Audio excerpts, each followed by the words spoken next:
Okay, so to change the color theme of your VS Code, what you have to do is go to the command palette. So just click on view and then click on command palette, or use this shortcut key Ctrl+Shift+P, and then just search for theme. That's it.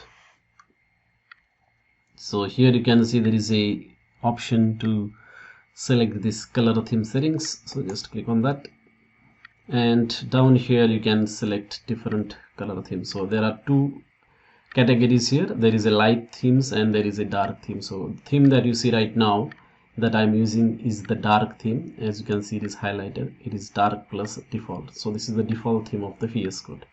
But let us say you want to get some lighter themes. So I'm just gonna click on Light Visual Studio, and you will notice the difference here.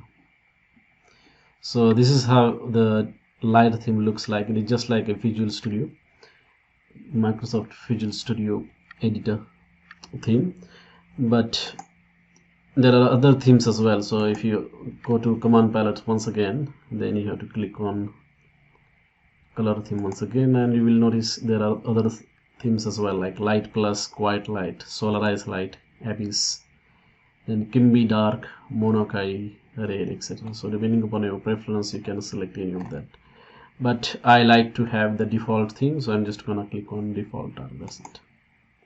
That's how we can change the color theme in VS Code. Thanks for watching.